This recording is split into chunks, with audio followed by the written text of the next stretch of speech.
Buen día, ¿cómo están? Buen día, profe.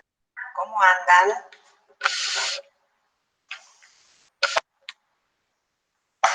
¿Todo bien?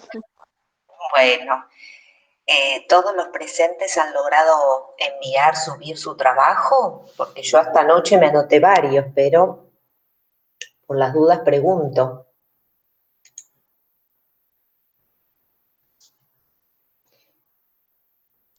Sí, sí, profe, yo sí. Yo pude. Bueno, También, por ejemplo. ¿hay alguien de los presentes que haya tenido alguna dificultad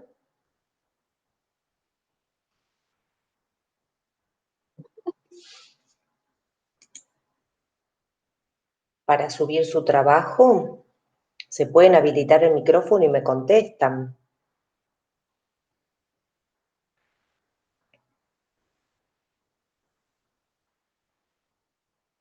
Ya tengo identificadas que tenemos dos estudiantes de apellido Juárez. Acá veo a Cielo, pero hay otra compañera también que se llama Juárez. Pero ya están identificadas, así que no se preocupen. Bueno, mientras van llegando algún compañero más, les pregunto. En análisis, en análisis siguen teniendo la clase algunos a las 8 y otros a las 10.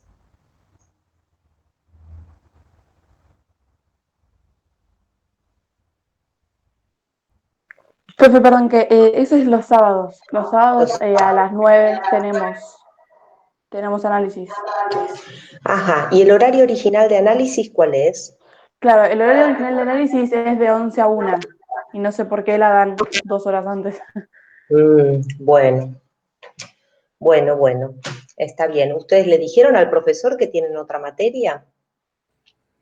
Sí, yo en una clase, en las primeras, le planteé, le dije Ujú. que yo tenía historia en ese horario y Sí, bueno, como justo después habíamos visto que nosotros teníamos los miércoles nada más, como que los sábados teníamos la consulta en el foro, pero no teníamos clase tipo de ujú. reunión, fue como que bueno, no le dije más nada. Pero después se me Claro, empezaron a juntar las dos y dije, claro, porque el horario que corresponde es de 9 a 11 para historia y el profesor tiene los miércoles y sábados de 11 a 13. Aparte, yo al principio había dicho que eventualmente vamos a tener clase los sábados y eso va a ocurrir porque si no, no vamos a llegar a ver el programa y ustedes necesitan ver el programa para el final. A ver, Emanuel dice, mi comisión de 7 a 9 el horario y dan la clase a las 9 y a veces a las 10. Mira qué suerte.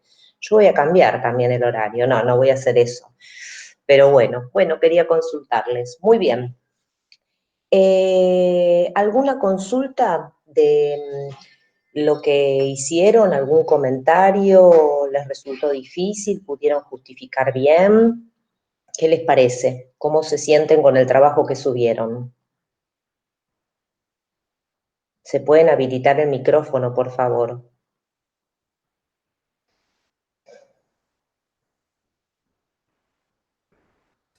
Hola, profe, buen día. Sí, Eh, ¿qué?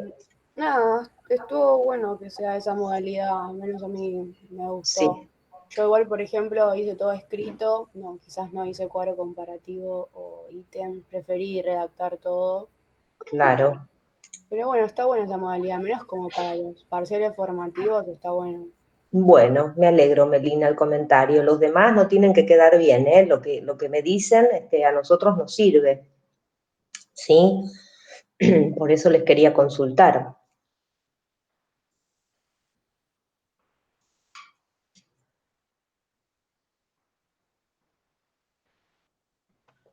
A mí también, profe, me pareció conciso el trabajo.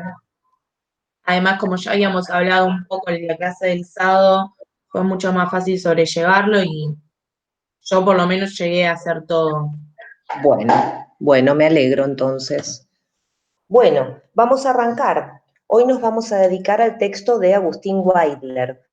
Ustedes tenían una introducción muy general que yo subí al foro creo que hace una semana y media, en la que había una serie de ítems, yo ponía algunas consideraciones, ¿no? Para ver un poco situación del capitalismo en la segunda mitad del siglo XIX, sobre todo en las últimas décadas, que son consideraciones que hace Agustín Weidler, que es el capítulo de Taylorismo y Fordismo, que recuerden que se saltea el capítulo de imperialismo, es decir, el capítulo de Agustín Weidler, voy a mirar en mi libro, comienza exactamente en la página 137, y para esta primera parte de la cursada se ve hasta la página 149 inclusive, como yo les ponía en el ayer, ¿no? en la invitación.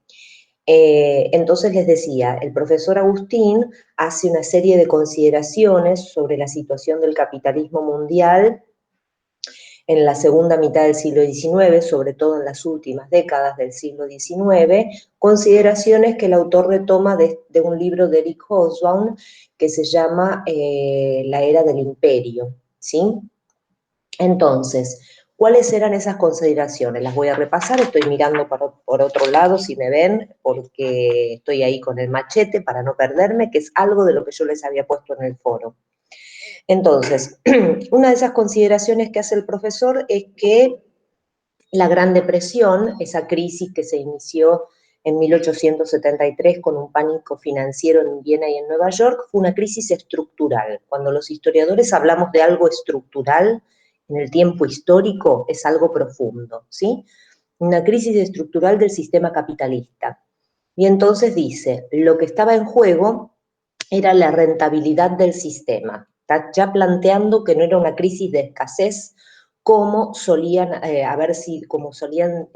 ser las crisis antes de esta crisis de 1873. Entonces, si lo que estaba en juego era la rentabilidad del sistema, era fundamental entonces cambiar la estrategia de acumulación. Esta es la primera idea desde el punto de vista de los empresarios.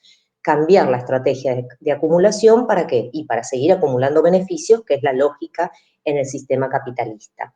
Bien, otra de las ideas que retoma el profesor Agustín es que el gobierno y el sector público comienzan a tener un rol cada vez más importante en la economía, que hay también un avance del proteccionismo. Este proteccionismo es, ya saben ustedes, una medida coyuntural, momentánea, para salir de esa situación de crisis. También otra idea es que se produce un auge del sector terciario de la economía. El sector terciario, recuerden, es el que refiere al comercio y a los servicios. Otra de las ideas es que la revolución industrial, tarde o temprano, se va expandiendo por todo el planeta. Otra idea es que se produce un cambio, una modificación en la forma de operar de las empresas. ¿Qué es lo que nace? Bueno, esto en particular en Estados Unidos y varias décadas después incluso de la Segunda Guerra Mundial, es decir, después del 45 en adelante del siglo XX, van a ser la empresa multiunitaria. Esto, reitero, ocurre en primer lugar en Estados Unidos y se mantendrá así durante bastante tiempo. ¿Qué es una empresa multiunitaria? Una empresa es una gran empresa, por supuesto, una empresa altamente concentrada en capital, es una empresa que está integrada por múltiples unidades funcionales. Cada una de esas unidades funciona de manera autónoma entre sí y tiene un gerente a la cabeza, pero todas esas unidades conforman, integran la gran empresa de la que estamos hablando. Y este es un fenómeno característico de Estados Unidos, bien a fines del siglo XIX y principios del siglo XX, y se va a mantener.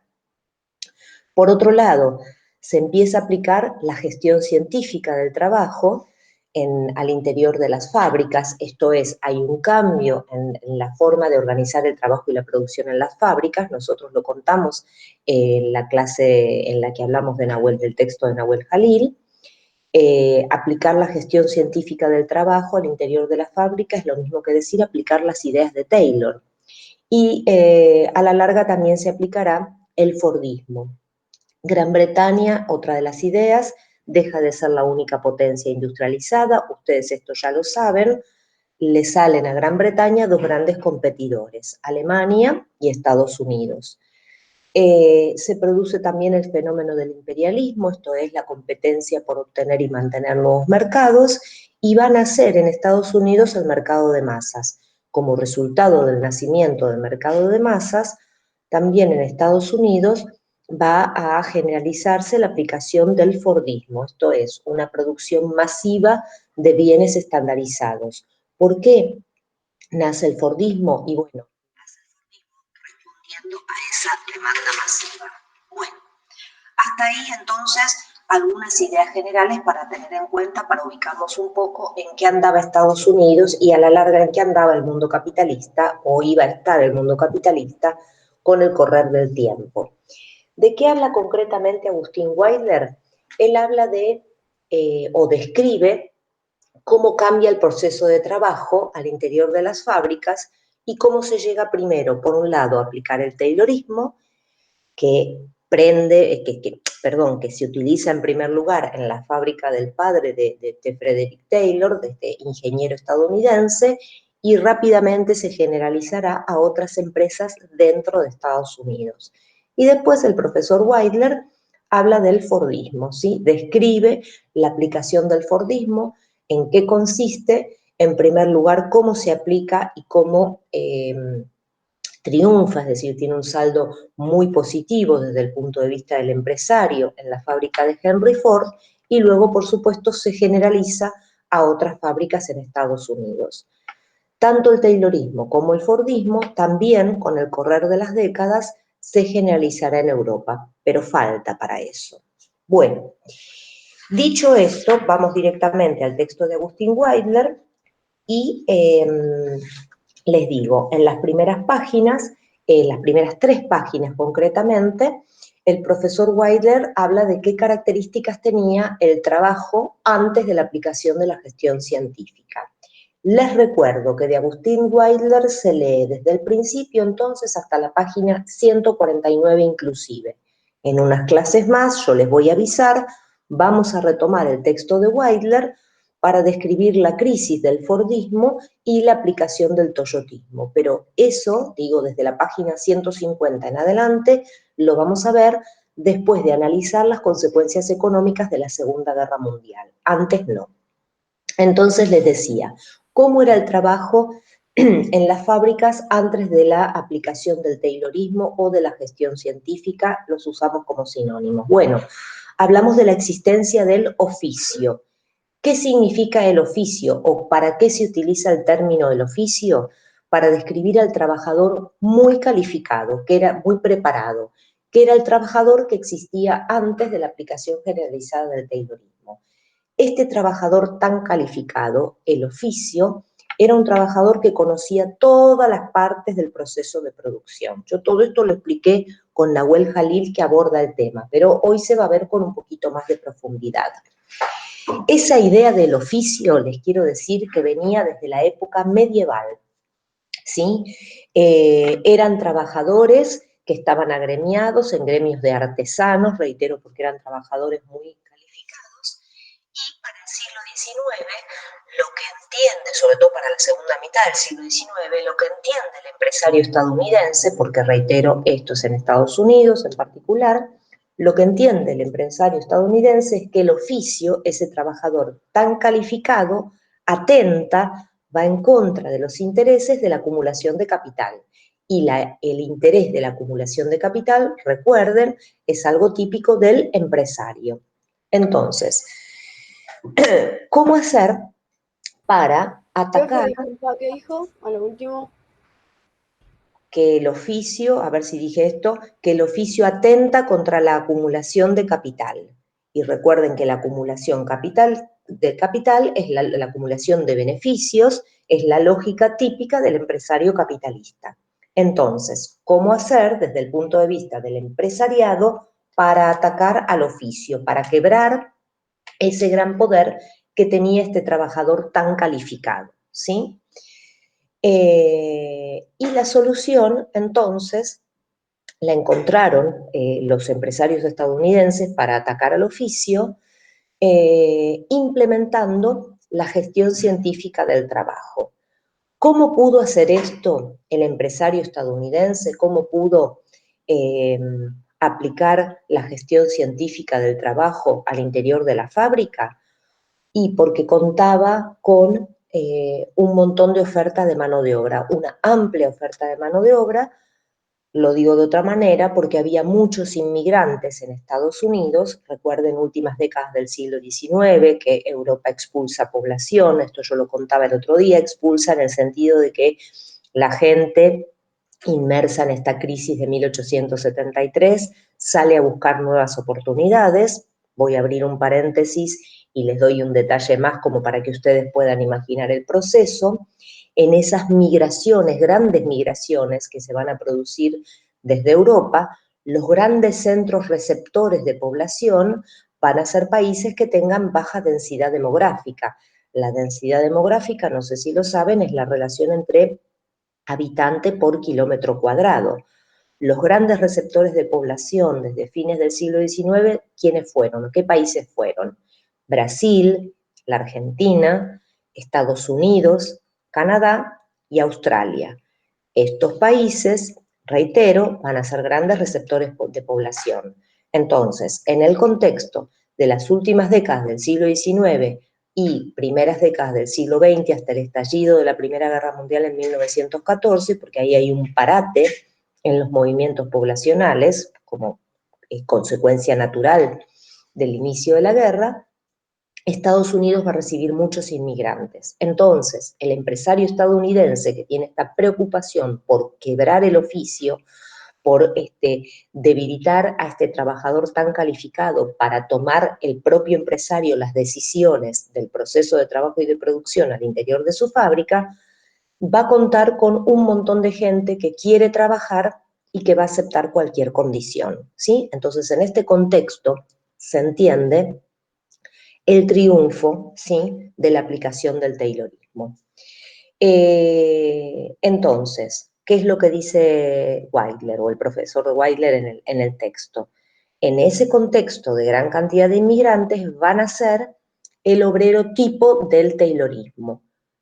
¿Quién es o qué características tiene el obrero tipo del Taylorismo? Es un obrero sin calificación o con muy poca calificación, es decir, con poca preparación, y es un obrero que no va a estar sindicalizado, ¿sí? Siendo que el sindicato, la teoría dice que va a defender los derechos de los trabajadores. Entonces, es un obrero descalificado y desindicalizado. Un obrero, entonces, que ha perdido todo poder de decisión sobre el proceso de trabajo. La gran preocupación, entonces, desde el punto de vista de los empresarios estadounidenses, como yo les decía, era esto de quebrar la lógica del oficio y debilitar al trabajador, y entonces lo que va a preocupar a estos empresarios es obtener el máximo de rendimiento a lo largo de la jornada laboral. Lo digo de otra manera, la gran preocupación del empresario será vencer, como decía Taylor, la tendencia a holgazanear de los trabajadores. ¿Qué es lo que planteaba Taylor? Bueno, existen dos tipos de holganzas que afectan a los trabajadores. Una holganza natural y una holganza sistemática.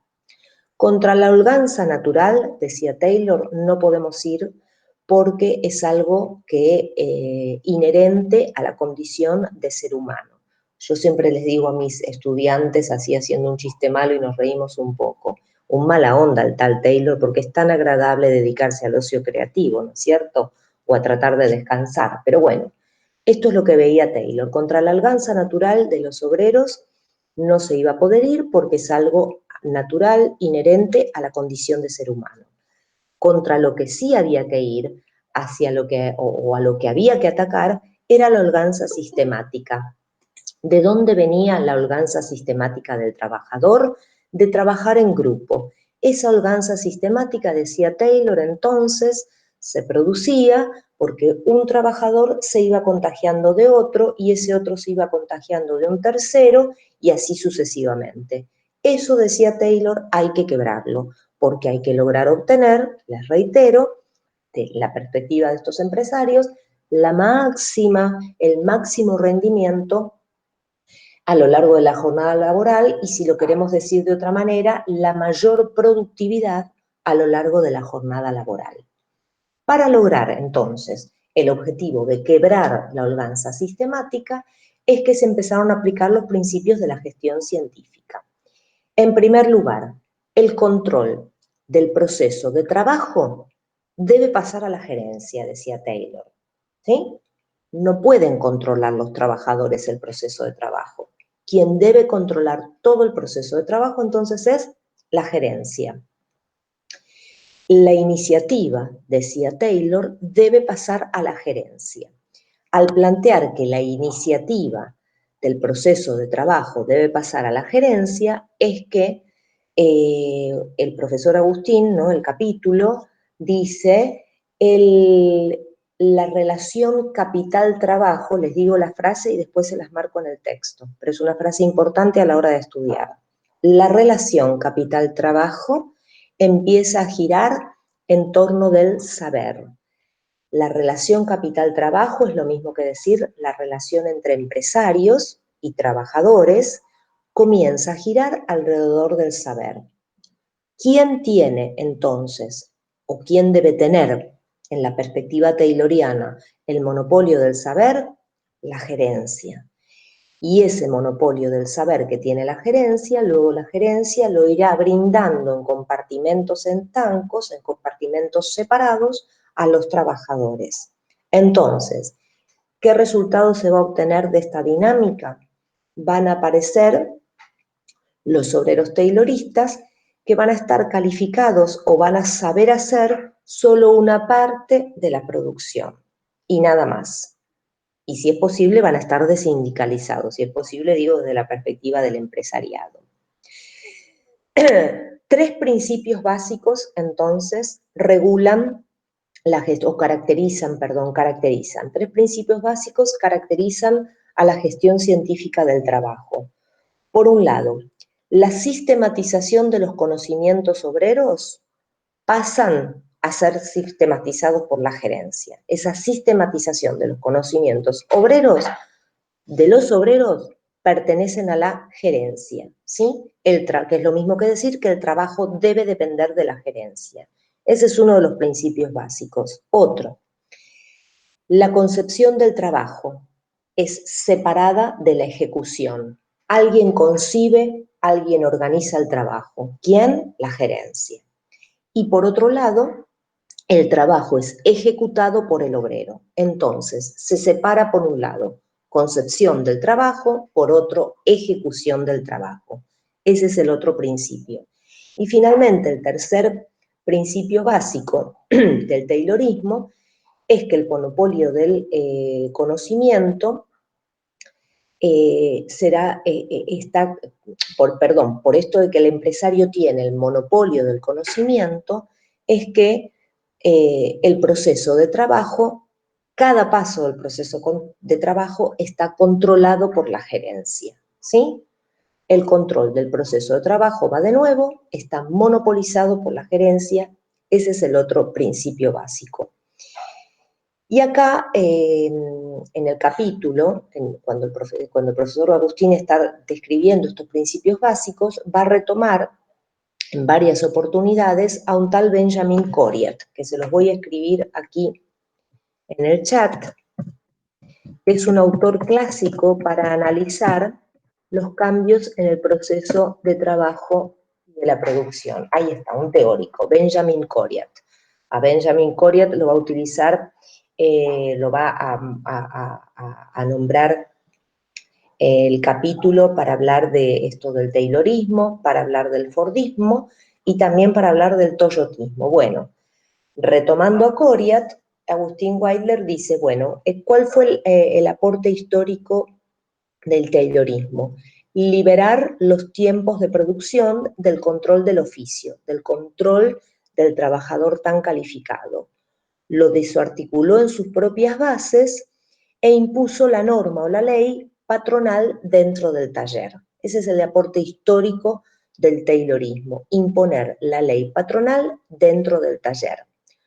¿Cómo lo hizo? Bueno, Primero contratando trabajadores que aceptaban todas las condiciones, y los que se quedaban en las fábricas también las tenían que aceptar porque no quedaba otra, no tenían otra opción, si no los echaban. Eso por un lado. Y por otro, impuso el cronómetro, ¿sí?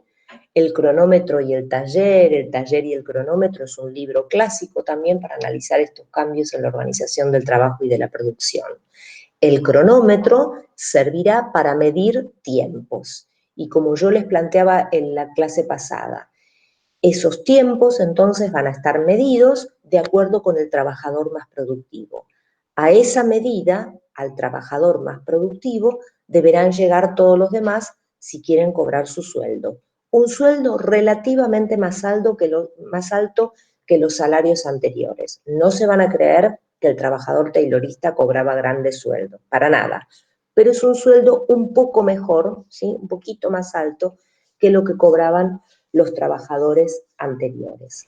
Profe, Sí, estos son los principios que postula Koitman. No sé bien cómo se llama. Coriat, Ese, sí. sí, los cuenta Coriat y el profesor Agustín los retoma. Sí, sí, Ah, son los principios que cuenta Coriat. Ahora se los voy a marcar en el capítulo. Algo que también deben tener en cuenta. Estos principios de la gestión científica y luego también los principios del Fordismo se desarrollan en un nuevo tipo de fábrica. No es la empresa familiar, la empresa pequeña y mediana. Es la gran empresa. De la mano de la aparición de la gestión científica del trabajo, o de la aparición del taylorismo, como más les guste, en un proceso paralelo nacen las grandes empresas o, como lo dice Weidler, el capitalismo gerencial, ¿sí? Es ya una empresa altamente concentrada en capital. ¿Dónde nace esta nueva empresa? Entonces, nace en Estados Unidos a partir de la década de 1870. Este capitalismo gerencial y esta gran empresa se va a generalizar en Europa recién después de la Segunda Guerra Mundial. Fíjense que les digo, se va a generalizar en Europa. No es que no aparece antes, pero es un proceso que se generaliza a partir de la década de 1950. La Segunda Guerra termina en el 45. Bueno, esto está. Vamos para el Fordismo. ¿Quién era Henry Ford? Bueno, Henry Ford era el propietario de la fábrica de autos. Henry Ford se encontraba con la misma lógica que cualquier empresario, esto es la de maximizar beneficios, y también se encontraba con un problema, y es que no lograba contar con mano de obra estable en su fábrica. Él ya estaba aplicando a principios del siglo XX la cinta transportadora o la cadena de montaje, como la quieran llamar, esta nueva dinámica de organizar el trabajo para producir bienes masivos, respondiendo a la demanda masiva que había en el mercado, pero este hombre se encontraba entonces con la dificultad de contar con mano de obra estable, porque la mano de obra iba y venía, había mucha movilidad en la mano de obra en las fábricas estadounidenses. Bueno, con esas preocupaciones y también con la preocupación de maximizar beneficios, lo que hizo Henry Ford es, tomó algunos principios del taylorismo, los reformuló en sus fábricas, se inventó esta cadena de montaje y haciendo bienes estandarizados de forma masiva, lograba responder a esta demanda masiva. Esto de la cadena de montaje o de la producción en serie eliminó definitivamente los tiempos muertos en la producción.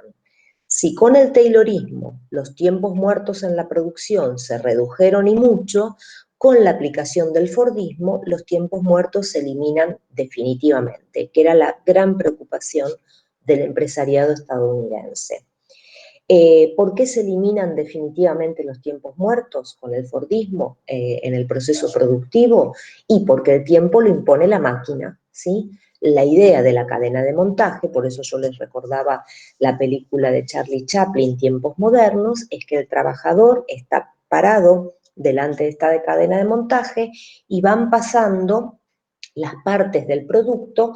El trabajador lo único que hace es añadir determinadas piezas, ¿sí? En las descripciones que se han leído de Ford, yo ahora se los voy a marcar, él lo describe como que hasta un animal lo puede hacer, no es que hay que ser muy inteligente para añadir una pieza a esta sucesión de bienes que van pasando. A ver, Fanny pregunta. Varias de estas características, muy bien, Fanny, el texto de Nahuel Jalil explica las generalidades del taylorismo y del fordismo. Claro, con el capítulo de Agustín Weidler lo que hacemos es profundizar algunos contenidos, pero el planteo general está en el texto de Jalil. Muy bien. Entonces, ¿qué es lo que pasa con esto de eliminar tiempos muertos? El fordismo, como les decía, logra eliminar definitivamente los tiempos muertos en el proceso productivo, pero también convierte esos tiempos muertos en proceso productivo, en algo productivo, ¿sí?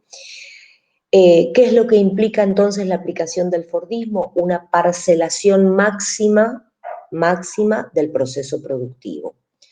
¿Cómo resuelve? Esto yo creo que se los conté, pero lo vamos a reiterar. ¿Cómo resuelve Henry Ford? Entonces, habiendo resuelto lo de la eliminación de los tiempos muertos, que era la gran preocupación del empresariado, ¿cómo resuelve Henry Ford esto de tener una oferta estable de mano de obra en su empresa? Contar con los trabajadores que él necesitaba. Bueno, inventa, aplica el $5 day, que era pagar $5 por la jornada laboral. Para la época que nosotros estamos estudiando, es decir, primeras décadas del siglo XX, pagar $5 la jornada laboral era un pago muy interesante. ¿Todos los trabajadores podían recibir esa paga de $5 el día? No. Tenían que ser hombres mayores de 21 años, debían tener por lo menos 6 meses de antigüedad en la empresa y debían poder demostrar tener una moral intachable. Por eso yo les contaba que en esta gran empresa de Henry Ford habrá científicos sociales rodeando ahí al empresario, habrá trabajadores, no trabajadores en el sentido del trabajador de la fábrica, habrá empleados, lo vamos a decir así, los empleados de cuello blanco, los llaman en algunos textos, que por ejemplo se van a dedicar a seguir a los trabajadores, a los lugares de esparcimiento, a ver en dónde vivían, con quiénes, de qué manera, para tratar de dar cuenta de que esa persona tenía una moral intachable. Bueno, esto nosotros no vamos a hacer juicios de valor, pero es bastante particular esto de decidir quién considera, quién puede decir tiene una moral intachable y no. Bueno, no cualquiera entonces obtuvo el $5 day, pero les quiero decir que fue muy exitoso este plan y también fue copiado por otros trabajadores. Entonces, antes de irnos al libro, ¿cuáles fueron las consecuencias de la aplicación tanto del taylorismo como después del fordismo? Bueno, el taylorismo y el fordismo tuvieron consecuencias muy positivas desde el punto de vista del empresariado. Rápidamente se generalizaron a otras empresas dentro de Estados Unidos. Desde el punto de vista de los trabajadores, evidentemente, las consecuencias no fueron positivas. Y si ustedes me dicen, bueno, pero los que cobraban $5 el día accedieron a un nivel de vida que otros trabajadores no tenían. Sí, es verdad, este obrero bien pago del fordismo podía comprarse bienes que generaciones anteriores no habían podido, es cierto.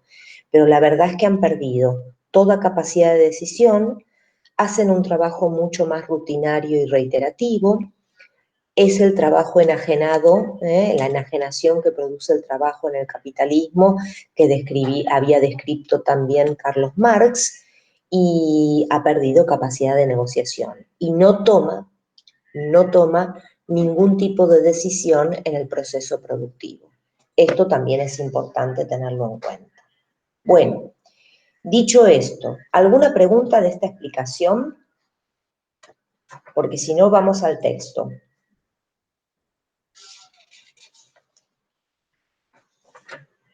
No, profe, yo por lo Muy menos. bien. Muy bien. Entonces, me voy al texto, yo voy a ir directamente porque el primer punto es una descripción de cómo era el obrero pre-taylorista, cuáles eran las características del sistema de trabajo en Estados Unidos. Me voy a la página 140, al punto 2, que dice la organización científica del trabajo, el taylorismo y sus aportes fundamentales al régimen del capital. Bueno, ahí nomás ese largo párrafo, entonces, a partir del punto 2, describe la situación de los trabajadores, ¿sí? Cómo eran estos trabajadores pre-tayloristas. Y vamos a contar el renglón, 1, 2, 3, 4, 5. En el octavo renglón ya aparece el diagnóstico de Taylor, esto de las flojeras. Su objetivo principal y explícito se centra en lograr el máximo rendimiento, el objetivo de Taylor, se centra en lograr el máximo rendimiento de una jornada laboral, es decir, de un día de utilización de la fuerza de trabajo. La idea será entonces derribar los obstáculos que lo impiden. El principal, al decir de Taylor, es la flojera de los hombres, y se pueden diferenciar dos tipos de flojeras u holganzas. Por un lado, la natural, aquella a la que los hombres se ven arrastrados por naturaleza, que no puede ser modificada. Se trata de la tendencia del hombre a realizar el menor esfuerzo posible, que Taylor acata como una máxima inamovible, esto de que es una condición inherente al ser humano. Bueno, a partir de ahí, 1, 2, 3, 4, 5, 6, 7 renglones más. No, perdón, 5 renglones más. Dice, en efecto, es el propio grupo de trabajadores el que compele, el que obliga al trabajador individual a no realizar un mayor esfuerzo, ya que aumentaría el ritmo general del trabajo. Esta es la flojera sistemática, casi universal bajo los esquemas ordinarios de administración y que es el resultado de un cuidadoso estudio de parte del trabajador de lo que habrá de favorecer sus intereses más caros, sus intereses más queridos.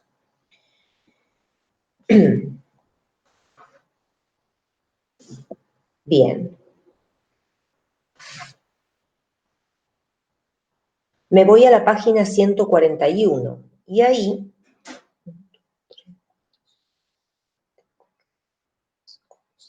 renglón número 11 empieza con una cita de un tal Braverman, no nos interesa, y dice, los obreros que están controlados tan solo por órdenes y disciplinas generales no lo están adecuadamente debido a que mantienen su iniciativa en los procesos reales de trabajo.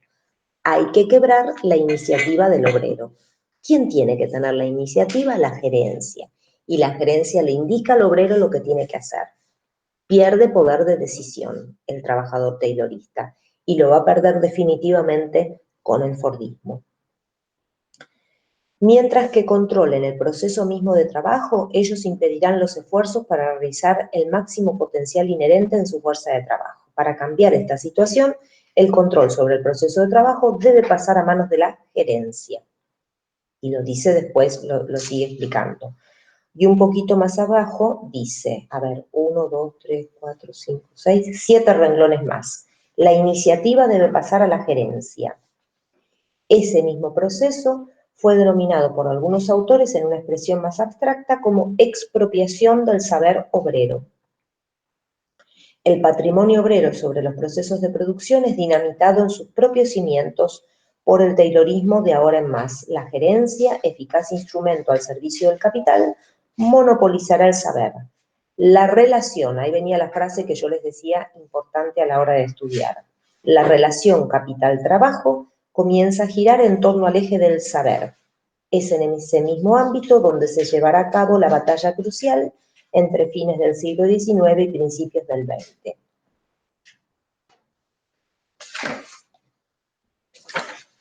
Último renglón, página 141 y luego en la 142. De este núcleo duro de la administración científica se desprende el obrero tipo del taylorismo. El trabajo de cada operario queda totalmente planificado por la dirección. El obrero no requiere condiciones demasiado elevadas, no requiere de demasiada preparación, muy por el contrario.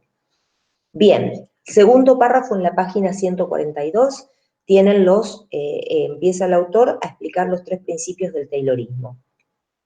La aplicación de la administración científica a cualquier tipo de trabajo, por más complejo que sea, se asienta en 3 principios básicos.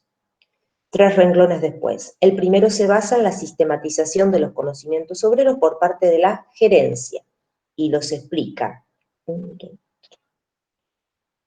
7 renglones después. El segundo principio, denominado separación de la concepción de la ejecución, se basa en que todo posible trabajo cerebral debe ser removido del taller y concentrado en el departamento de planeación o de diseño. Elemento central del ataque al oficio propiciado por el sistema Taylor. El cúmulo de conocimientos del trabajador debe pasar enteramente a la gerencia. 6 renglones más abajo. Se profundiza la subsunción real del trabajador al capital, esto es, el obrero ya no puede desarrollar su capacidad de trabajo si no es al mando del capital. Y en los últimos 3 renglones de la página 142 aparece el tercer principio. El tercer principio es, si el primer principio es la reunión y desarrollo del conocimiento de los procesos de trabajo, y el segundo es la concentración de este conocimiento para el dominio exclusivo de la gerencia, lo mismo que su contrario general, la ausencia de dicho conocimiento entre los obreros. Luego el tercero es el uso de este monopolio del conocimiento para controlar cada paso del proceso de trabajo y su modo de ejecución. Estos 3 principios constituyen la base sobre el cual se desarrollarán las formas de administración durante todo el siglo XX. La fuerza de trabajo, de la mano de estos principios, continuará su derrotero hacia la homogeneización, volviéndose plenamente funcional al capital, es decir, general e indiferenciada, adaptable a un amplio rango de tareas simplificadas. Y luego, dice en el último párrafo en la página 143, en resumen diremos siguiendo a Coriat.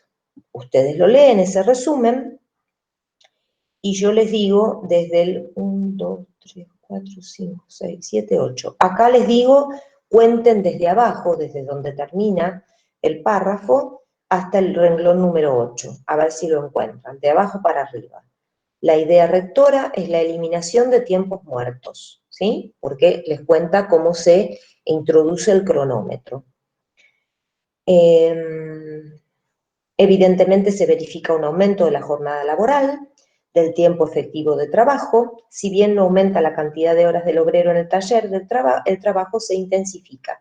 La flojera sistemática se encuentra diezmada. El control de los procesos operatorios en el seno, es decir, en el interior del taller, debe pasar a la administración patronal. Los tiempos de producción de hora en más serán asignados por la gerencia.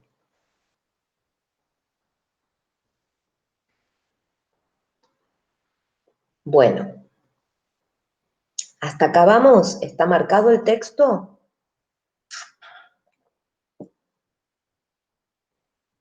Sí, sí. Muy bien, sigo entonces. Voy a la página 144 y acá aparece lo del Fordismo. Bien arriba de todo. El golpe de gracia al oficio, es decir, el golpe final al trabajador tan calificado, vendrá de la mano de un cambio tecnológico que profundizará la lógica tayloriana y las hará entrar en una etapa superior de su desarrollo, la cadena de montaje. Bueno, ahí relata la fábrica de Henry Ford, y yo me voy en esa página 144 a los últimos 4 renglones. El principio, ahí va describiendo cómo se desarrolla esta cadena de montaje. El principio es fijar la pieza principal al transportador y hacerlo pasar delante de cada hombre, que fija en él otra pieza, de suerte que el órgano se encuentra completamente montado al final del transportador. Página 145, renglón número 4. Si con Taylor los tiempos de producción eran asignados a cada tarea, ahora estos son impuestos por la gerencia. Taylor ve hacerse realidad su sueño. La cadena de montaje, eficaz sepulturero, sepulturero es el que entierra, ¿no es cierto? Eficaz sepulturero del control obrero de los tiempos de producción, ya no deja lugar alguno a la iniciativa obrera. En 1918 son enunciados sus principios generales. Segundo párrafo, página 145. La implementación, sin embargo, no fue inmediata. Y este retraso, dice, fue producido por las peculiares características del mecanizado, la producción de piezas más que por el montaje. 3 renglones después dice, la producción de piezas debía ser estandarizada. Recuerden que ha nacido un mercado de masas. Compelido, obligado por esa necesidad, el taller fordista se dividió en secciones especializadas.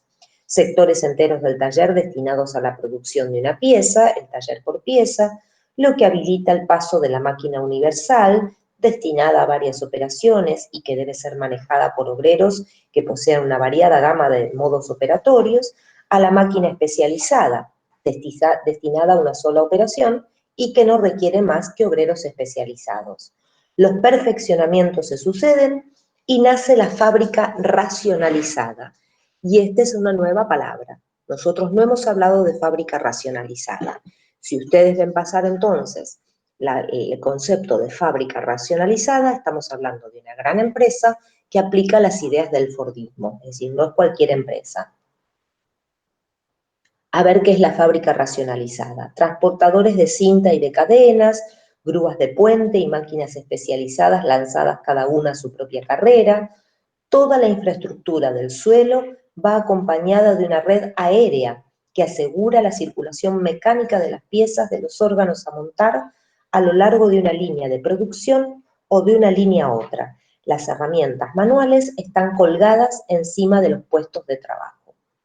El Fordismo, este es el último párrafo en la 145 y también es una idea importante, el Fordismo inaugura todo un nuevo dispositivo.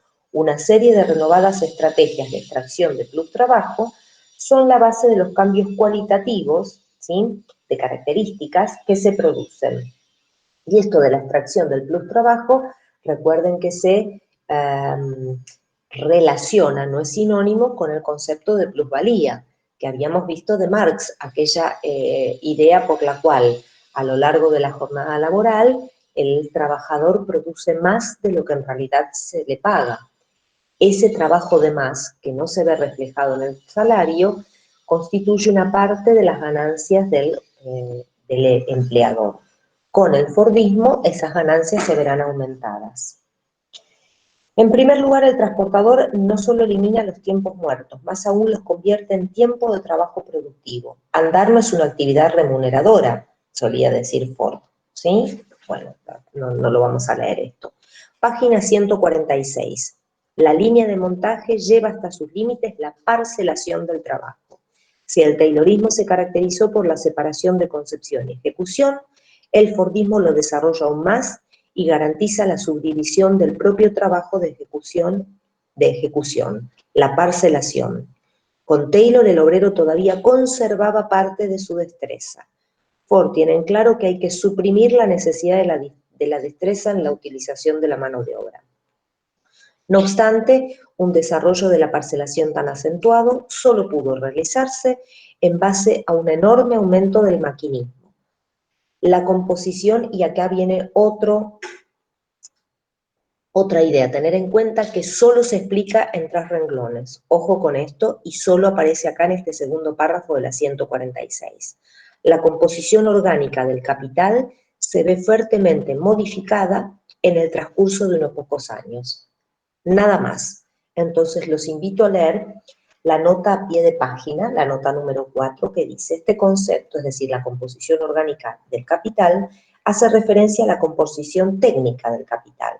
Según Marx, en el marco de las relaciones capitalistas de producción, la parte constitutiva constante del capital, es decir, los medios de producción en general, la fábrica, la máquina, la tierra, tiende a incrementarse, tiende a aumentar a expensas de la parte constitutiva variable del capital. ¿Cuál es la parte constitutiva variable del capital? El trabajador, la fuerza de trabajo. como efecto de la competencia entre capitalistas que intentan aumentar la productividad laboral incrementando la inversión en maquinaria. Entonces, decir que la composición orgánica del capital se ve transformada a partir de la aplicación del Fordismo no es ni más ni menos que decir que se invierte en maquinaria y eso naturalmente elimina mano de obra. ¿Sí? Bien.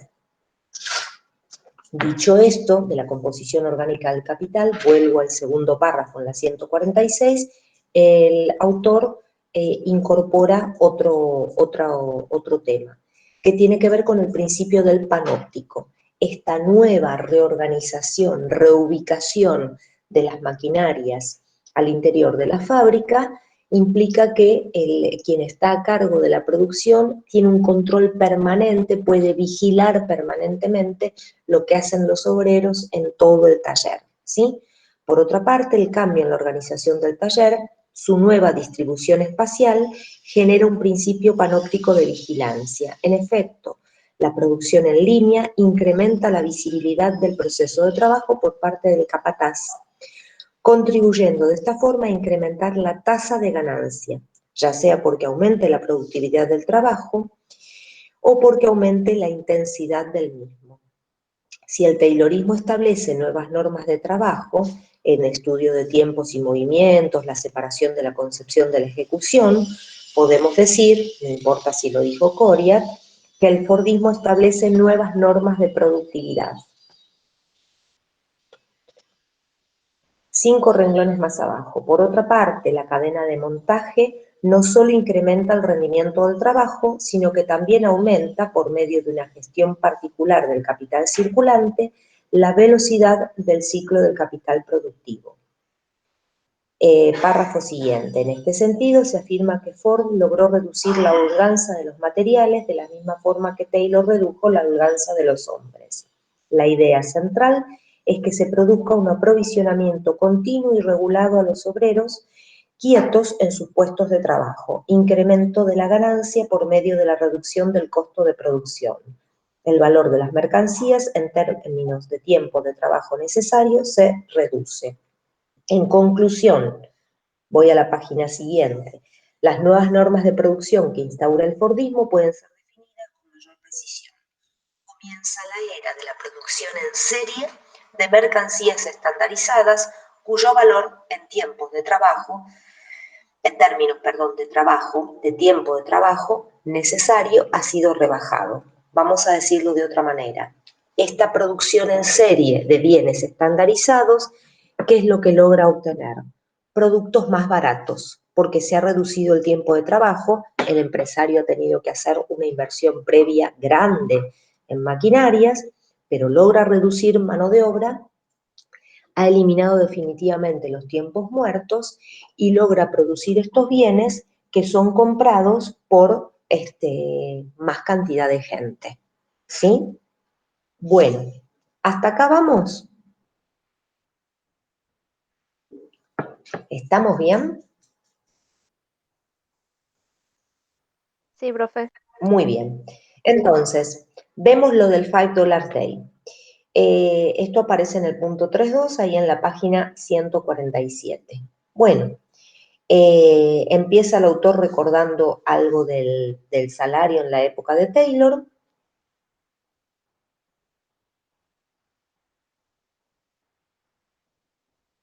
Uno, dos, tres, cuatro, cinco. Sexto renglón dice: el salario, en el intento por desindicalizar a los nuevos trabajadores, debe asegurar una gama más amplia de beneficios. En la misma práctica capitalista, el salario comienza a relacionarse ya no solo con el trabajo aportado, sino con la cantidad de trabajo necesario para que el obrero asegure sus condiciones de reproducción. De eso depende el sostenimiento de la relación salarial, es decir, de la fuerza de trabajo. Bueno, ahí cuenta cómo Ford necesita contar con mano de obra estable. Esto no lo voy a leer y voy directamente a la página 148. viene contando una serie de amenazas de la Organización de Trabajadores.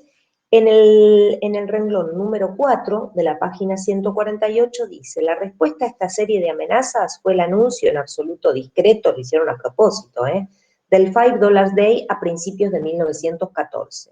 Evidentemente, la medida no abarcaba a todos. Las mujeres, los menores de 21 años y los obreros con una antigüedad menor a 6 meses, el periodo de prueba, estaban totalmente excluidos del nuevo salario. Además, y he aquí un punto central, los requisitos para obtenerlo implicaban un control de las condiciones de existencia de la población obrera. Se exigía una moral intachable. Esta época marcó el comienzo de la cooperación entre expertos de formación universitaria y hombres de negocios. Ciertamente Ford se rodeó de un departamento de sociología y de un grupo de inspectores y controladores que concurrían a los hogares y a los lugares frecuentados por los obreros para controlar su conducta y, sobre todo, la manera en que se gastaban el salario. Las condiciones de existencia de la clase obrera son conscientemente moldeadas por el capital, es decir, por el empresariado. El beneficio del $5 Day podía ser retirado en cualquier momento. De esta forma, segundo párrafo, página 148, el incentivo salarial por primas junto con el salario de destajo quedan invalidados. Los tiempos de producción son incorporados al maquinismo y se le imponen objetivamente al trabajador. El $5 Day hará el resto y los resultados son sorprendentes. El absentismo y el turnover, esto de parar de pronto la producción, descendieron bruscamente.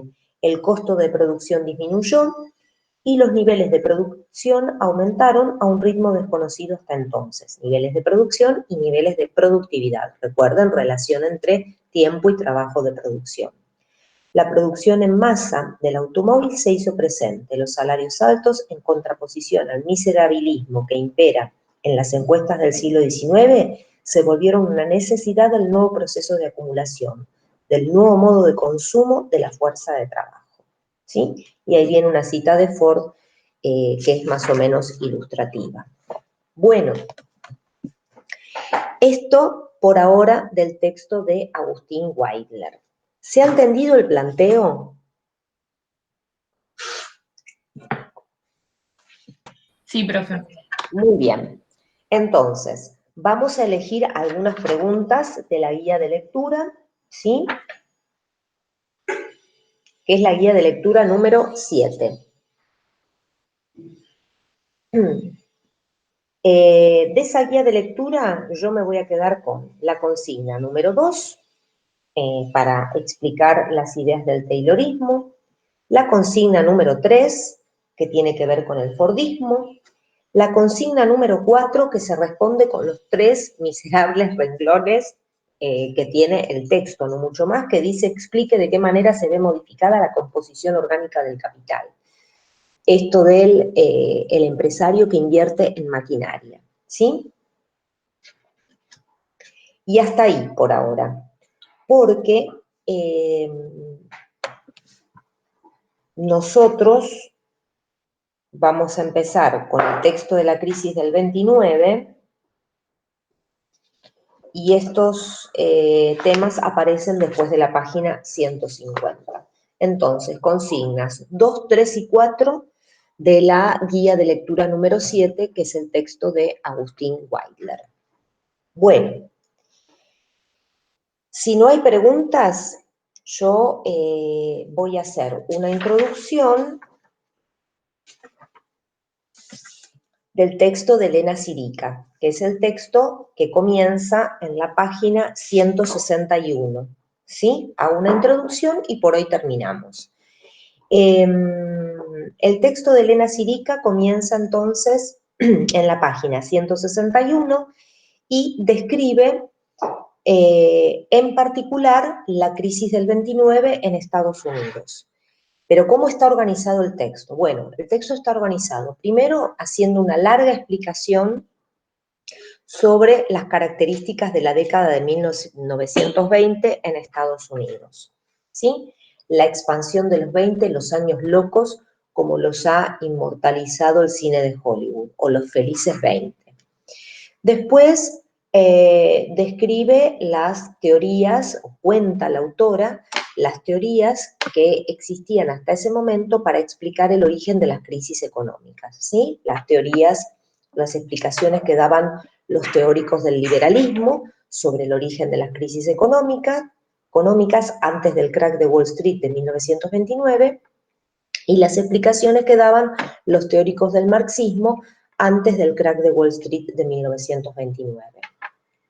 Después la autora explica las características de esa ola especulativa que llevan al quiebre de Wall Street un jueves de octubre de 1929, un jueves negro, como se lo conoció en ese momento, y luego describe cuáles fueron las consecuencias de esa gran depresión en Europa para finalmente llegar a qué medidas se adoptan en Estados Unidos para enfrentar los efectos de la crisis.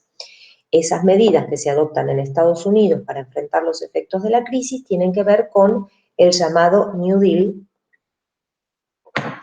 que ya mismo se los voy a poner acá, por si no lo vieron en la escuela, pero se supone que esto es un tema de escuela de tercer año, si no recuerdo mal, porque hace mucho que no tengo tercer año en la escuela. Bueno, entonces, el texto se llama Expansión, Crisis y Recomposición, Estados Unidos de los años locos al estallido de la crisis y del New Deal. Entonces, en primer lugar, vamos por cuáles eran las características de Estados Unidos a comienzos de la década del 20. Para explicar eso, primero tenemos que recordar cuáles fueron las consecuencias de la Primera Guerra Mundial. Ustedes recuerdan, tengo que abrir un paréntesis, nadie les va a preguntar sobre esto, pero para que ustedes se ubiquen. La Primera Guerra Mundial, conocida por los contemporáneos como la Gran Guerra, estalló en 1914, terminó en 1918, y por primera vez, y por eso los contemporáneos se cree, la denominaron la Gran Guerra, era la primera vez que tantos países peleaban contra tantos otros. Esto era un fenómeno nuevo en la historia del mundo.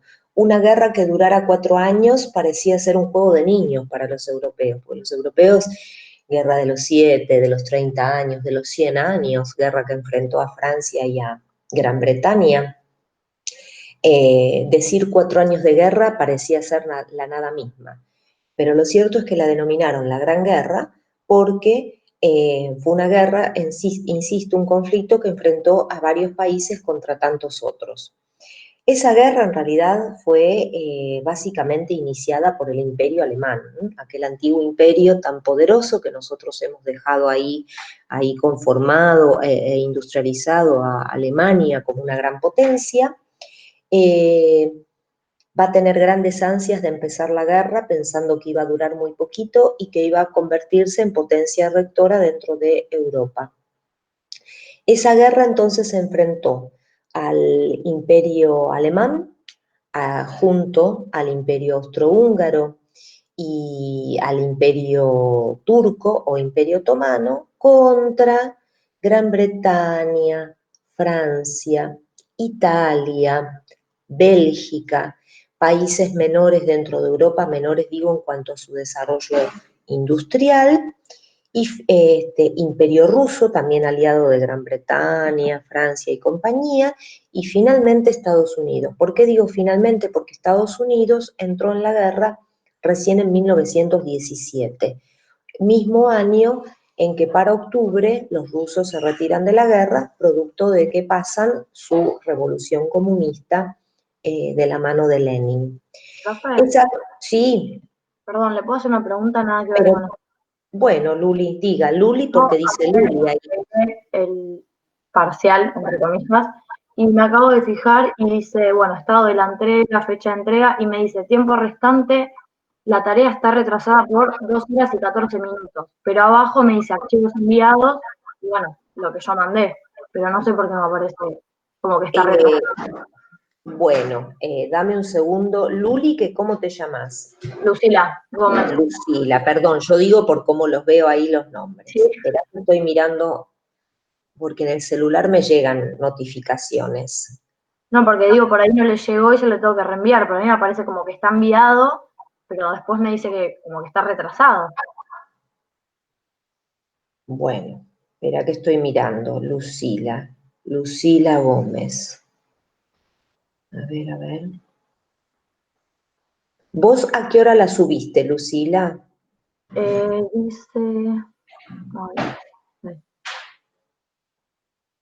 Creo que fue ayer a las 9:30 de la noche, una cosa así. Bueno.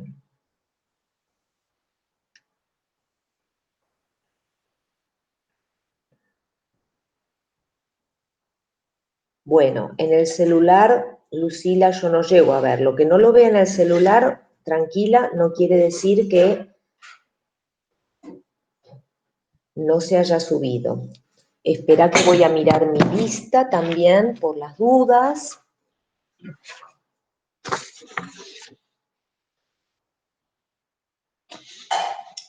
Y tu apellido es Gómez.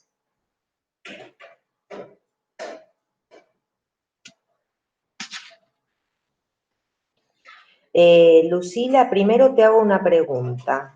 ¿Vos tenés algún certificado que diga que estás inscrita en el curso 17407? No sé dónde me fijo eso. Ah, ¿sos Gómez Echeverría de apellido? Sí. Bueno, entonces en la lista estás, no te tengo anotada todavía, pero porque yo ayer miré hasta las 7 u 8 de la noche. Hagamos lo siguiente, no te alarmes. Yo después tengo la clase de Sociedad de Estado. Al mediodía de la 1:15, vuelvo a mirar en el campus. Te voy a escribir un correo por sí o por no, es decir, por si se subió bien el trabajo o por si no se subió, a ver cómo lo resolvemos. ¿Te parece? Sí, gracias. No, quédate tranquila, no hay problema. Bueno,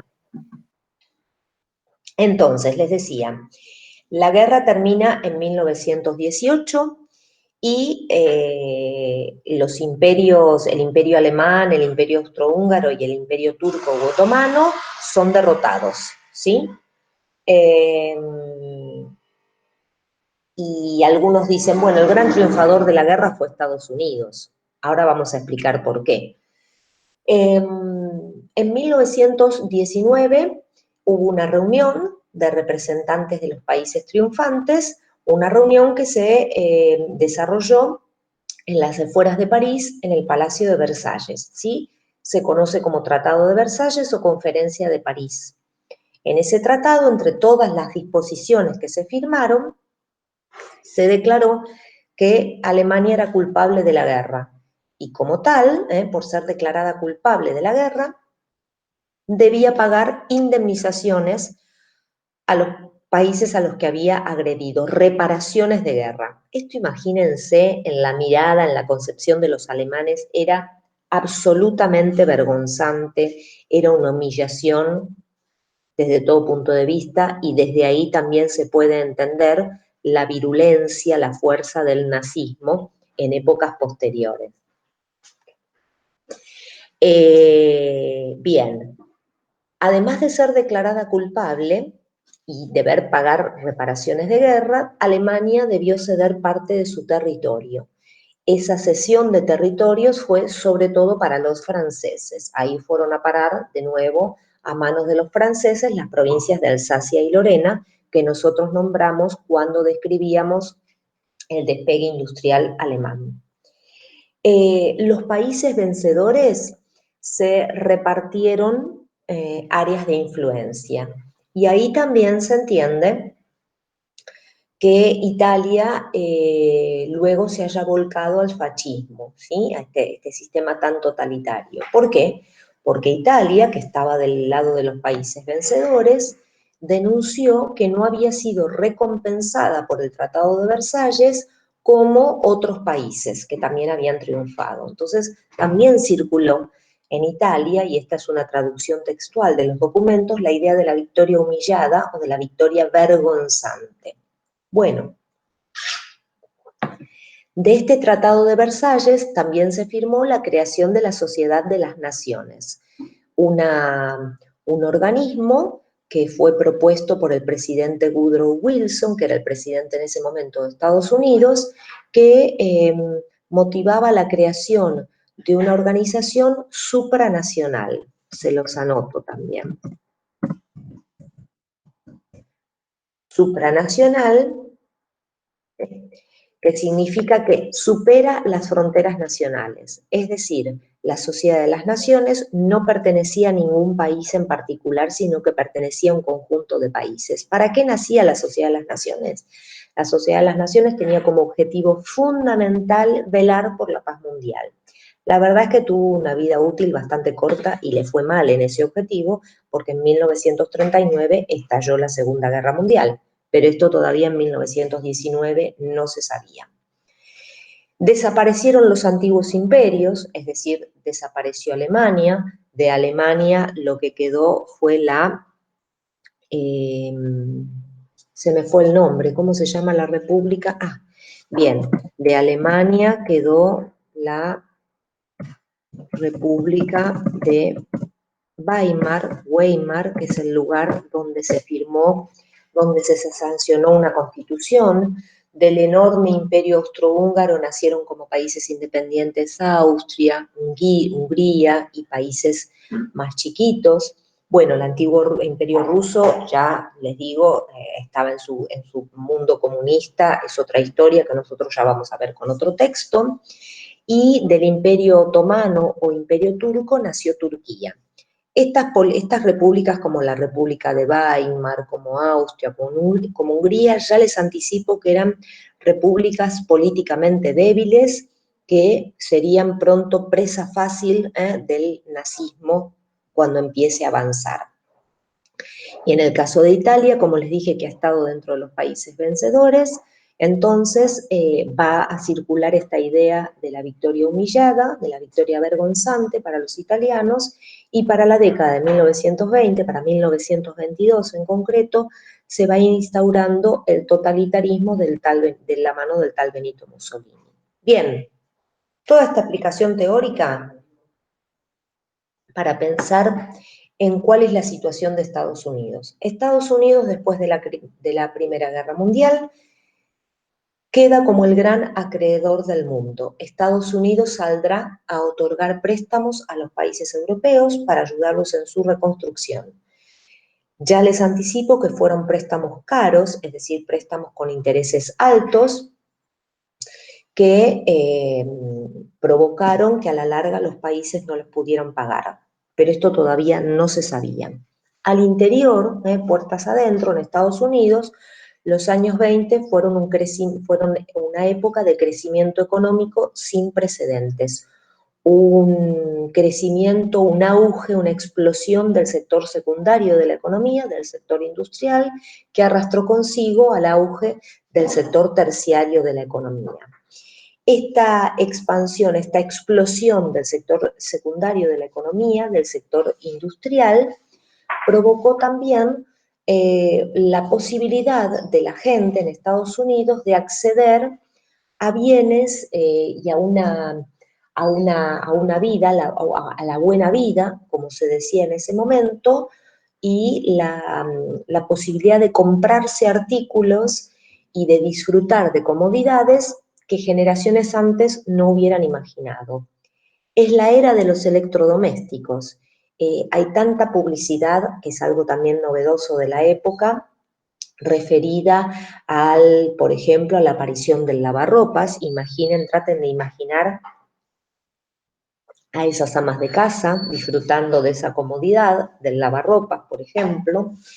Es la época en que se puede acceder a créditos, nosotros hoy vivimos con la compra a crédito. Bueno, esto es algo nuevo de los años 20 en Estados Unidos. La posibilidad fácil, relativamente fácil, de acceder a un crédito daba la posibilidad de, por ejemplo, para una clase trabajadora, comprarse el Forte, que era el auto típico que se hacía en la fábrica de Henry Ford. Para los sectores medios era la posibilidad de comprarse una casa de fin de semana. Y si la gente se compraba casas de fin de semana en las afueras de las ciudades, naturalmente era preocupación del gobierno mejorar las rutas o las carreteras, como dicen las traducciones, y construir nuevas. Es decir, una dinámica va enlazando, va anudando a otras, que hacen todo una dinamización del mercado interno sin precedentes. Pero de la mano de esto, va a circular también una explosión de llegada de inversiones a la bolsa de valores.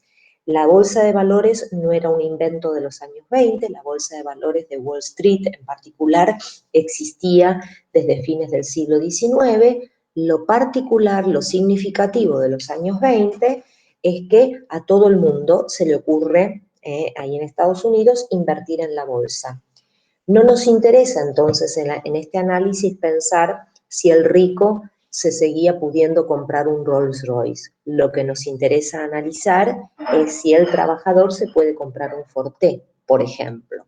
Y no nos interesa en este análisis pensar si el rico sigue pudiendo invertir en la bolsa de valores. Acá lo que nos interesa señalar de los años 20 en Estados Unidos es que el integrante de los sectores medios y el integrante de sectores trabajadores solicitando un crédito, ojo con esto, miren qué peligroso, se le ocurre invertir en la bolsa de valores, porque en la bolsa de valores lo que se veía era que se podía ganar dinero muy rápidamente. También sabemos nosotros que así como se gana dinero muy rápidamente, se pierde dinero muy rápidamente, y esto a la larga iba a ocurrir, con algo también particular de los años 20. No estamos hablando, no estamos describiendo ni analizando la era de la información y de las comunicaciones. La comunicación se retrasaba hasta 2 y 3 días, y esto iba a perjudicar mucho a los inversores cuando ya estuvieran inmersos en plena crisis del 29. Entonces, en la medida en que había un crecimiento constante del sector secundario y del sector terciario de la economía, y había mayor demanda de compra de acciones en la bolsa de valores, lo que empezó a verse a medida que iba pasando la década de 1920 es que el precio de las acciones en la bolsa iba aumentando de valor, iba aumentando su precio. Resulta que para 1927 el precio de las acciones en la bolsa siguió aumentando, siguió en un ritmo ascendente. En cambio, para ese año de 1927 comienza a registrarse el estancamiento del sector industrial. Este desfasaje, este desequilibrio, cuidado con esta idea que es muy importante, desequilibrio, por un lado, entre precio de las acciones en la bolsa de valores que va subiendo y estancamiento industrial, se va a ir profundizando a fines del 27, 1928 y en 1929, hasta que finalmente no se va a poder sostener más. Reitero, desequilibrio, desfasaje entre precio de las acciones en la bolsa de valores que va subiendo y estancamiento industrial. Hasta que finalmente, un jueves de octubre de 1929, la bolsa quiebra. No puede sostenerse más este desequilibrio. Los contemporáneos, los testigos de los sucesos, lo llamaron el jueves negro, ¿sí? Fue jueves negro, fue viernes negro y varias semanas con la bolsa de valores cerrados. ¿Qué imagen entonces en el país? La imagen de largas filas de ahorristas tratando de recuperar sus dineros, situación que no ocurrió. Y cuando comience la década del 30 y vaya pasando esa década y lleguemos a 1931, otra imagen de gente suicidándose. Hay fotos de época de personas arrojándose por las ventanas, ¿sí?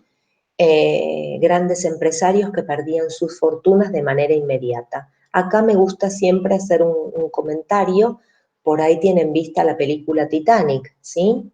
Esa película que casi que tarda más que lo que tardó en realidad el barco en hundirse, pero bueno, esto es cierto,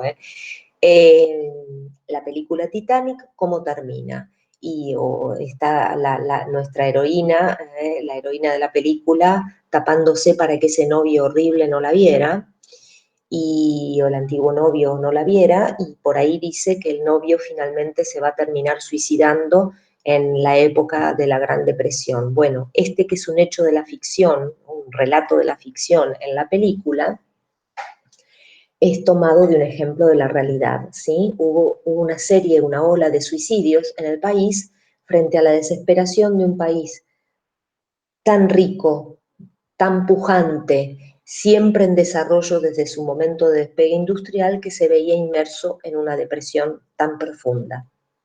La crisis, entonces, conocida como la Gran Depresión, ¿sí?, que se inicia a partir del crack de Wall Street y que va a durar durante casi toda la década del 30, va a arrastrar consigo a la crisis de los países europeos. Y si ustedes me preguntan por qué, y porque los países europeos que habían dependido tanto del crédito estadounidense, a partir de fines de 1927 y durante 1928, no solo se va a cortar la llegada de dólares estadounidenses hacia Europa, sino que Estados Unidos va a intentar empezar a repatriar dineros, ¿sí? Cosa que va a lograr hasta ahí porque los deudores finalmente no van a poder terminar de cancelar sus créditos, como yo les decía más temprano. Bueno,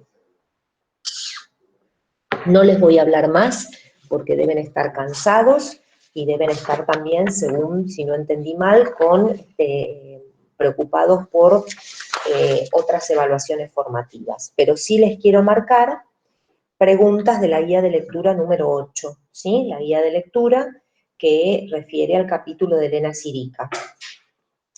Entonces, nos vamos a quedar de la guía de lectura número 8 con la consigna 1, que está dividida en A y B. Esto yo lo voy a explicar el miércoles que viene. Este sábado no vamos a tener encuentro virtual.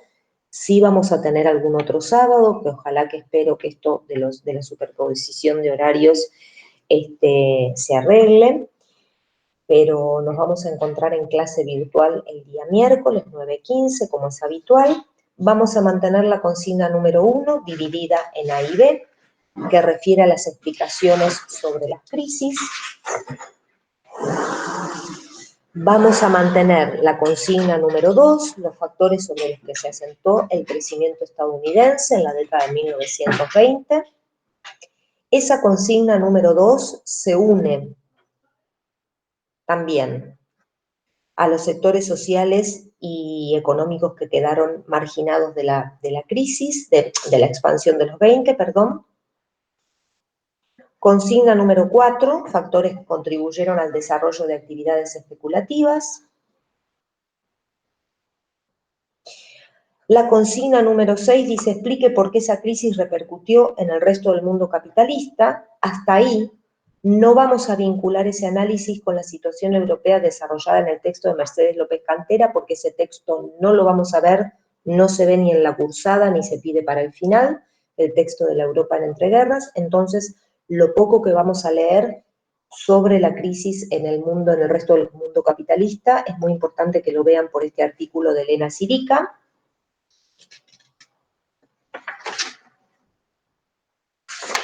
Y luego vamos a saltar a la consigna 9, ¿por qué se produjo la crisis para la autora? ¿Sí? Finalmente, consignas 10 y 11 para ver el New Deal, es decir, qué medidas se adoptan en Estados Unidos para enfrentar los efectos de la crisis. Bueno, dicho todo esto, ¿puedo pedirles, a ver quién puede, quiere, quién tiene cámara, que habiliten la cámara, a ver si los conozco un poco?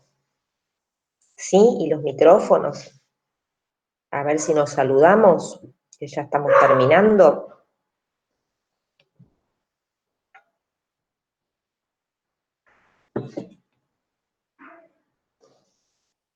¿Podrán habilitar la cámara, jóvenes? ¿Están ahí?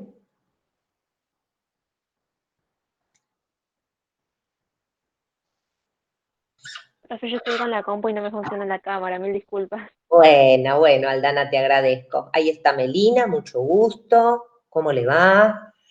A ver si hay alguien más a quien podamos ver.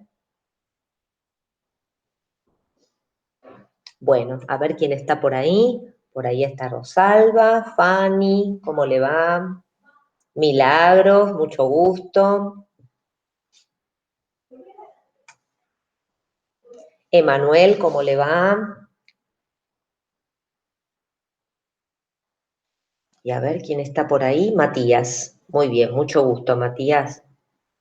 Bueno, aunque sea veo a alguien, no saben lo que es dar clase frente a una pantalla con circulitos y letras. Es lo peor de la virtualidad, chicos, es terrible. Bueno, ¿tienen alguna pregunta de la clase de hoy? ¿Quieren consultar algo? Profe, Sí, yo tengo una pregunta respecto a la prueba. ¿Vos sabés sí. más o menos para cuándo vas a poder corregirla? En el término de 2 semanas, Melina, lo más rápido posible. Sí, Ok, gracias, sí, profe. sí, sí, sí. Lo más rápido posible, ¿cómo no? Bien. ¿Qué más? ¿Qué otra consulta?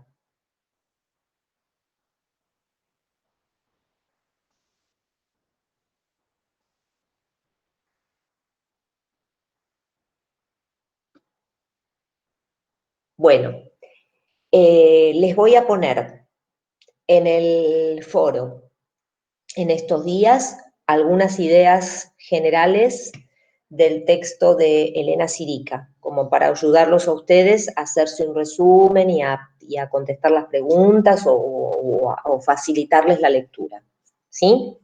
Segunda cuestión, el sábado trabajamos de manera sincrónica en el foro. Yo sé que están con la otra materia, pero traten de ir poniendo dudas o comentarios o cosas que se les ocurran. Yo de 9 a 11 el día sábado estoy en exclusiva dedicada a sus consultas, ¿sí? Así que si no pueden en ese mismo momento, las ponen de antes, cosa de ver qué necesitan. El miércoles nos estamos encontrando a las 9:15, yo el martes a la noche les pongo la invitación como siempre y nos vamos a dedicar a trabajar con mucho detalle el texto de la Gran Depresión porque es muy importante y sobre todo es muy importante, reitero, porque no se ve el capítulo de Europa en entreguerras, ¿sí? Entonces, todo lo que dice Sirica es importante para analizar la crisis en Estados Unidos y las consideraciones generales que hace sobre el resto del mundo capitalista. Y después tengo mi tarea para el hogar, ocuparme de la compañera Lucila. ¿Sí? ¿Algún comentario más, chicos?